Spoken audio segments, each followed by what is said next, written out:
This is the Palm Treo 755p for Sprint.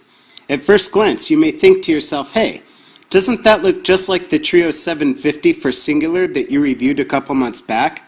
And for the most part, you would be right, until you look very carefully at the soft keys around the navigation cluster. They're slightly different. That's because the 755 runs Palm OS, not Windows Mobile. However, the rest of the phone has exactly the same form factor. It still has the same QWERTY keyboard.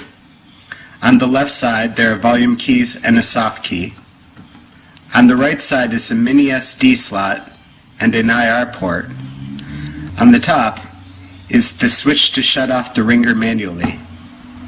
And on the back is a 1.3 megapixel camera, the loudspeaker, the battery cover, and a stylus.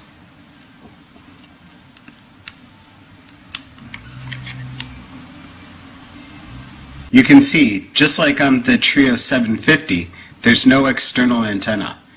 And just like on the 750, the 755 gets excellent reception.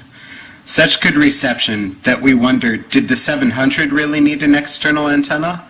If so, they must have really reworked the insides to get this kind of quality.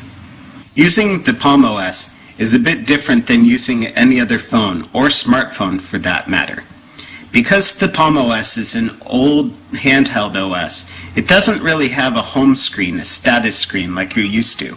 This is the closest thing it has to one, which is the phone dialer screen you get to by pressing this phone icon. Here you'll get to see icons about incoming texts, missed calls, that sort of thing, as well as quickly access a couple of your functions. You also have this on-screen dialer in case you don't want to use the hard keys. If you want this to look more like your standard home screen, then you can change that in the options. However, as you can see, there's no obvious way to get to the options. In the Palm OS, the options menu is reached either by tapping in the top left corner or by hitting the menu key down here. If we go over to the options, there's display options that will let us set a wallpaper. You can see that you have to tap the screen a lot. Either that or you have to use the blue glow here and the D-pad to navigate around. It's not really optimized for non-screen use. And now, instead of a dialer, we get a small picture, but we can still dial a telephone number or bring up the dialer by hitting the number keys down here. We can even go one step further, and we can also change it so that instead of dialing numbers when you hit the keyboard, you can do a contact search. So it will work a lot like Windows Mobile does, where if you start dialing in a name from the home screen, it'll look through your contacts. Since there is no home screen, alerts that come in, like for messages or missed calls, are first displayed full screen and won't let you do anything until you acknowledge them. If we go to the message, the 755p has the threaded messenger, just like on the 750 or like Apple has showed off on the iPhone. It displays your text in a conversation, kind of like an IM, instead of one at a time, and then groups conversations by person. It's actually very nice to use.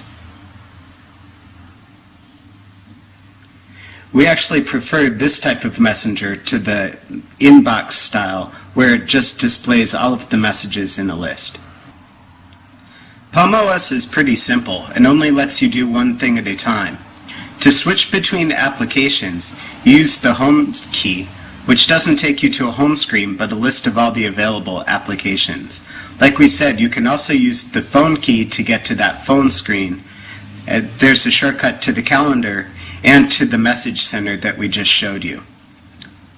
From the phone, we can show you what the web browser looks like.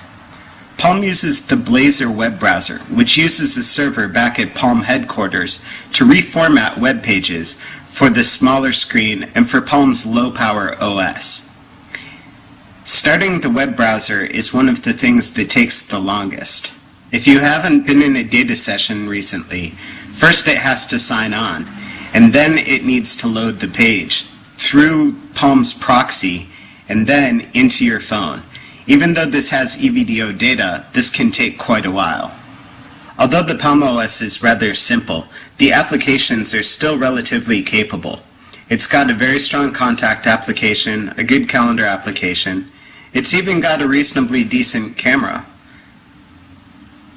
It doesn't take too long to start up, is easy to use, and works fairly well.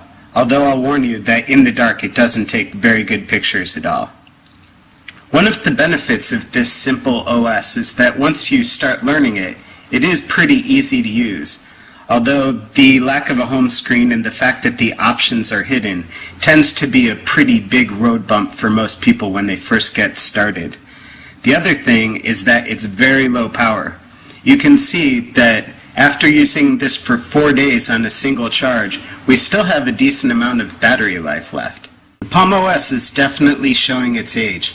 But after using the 755p for a week, we can understand why it has such loyal fans.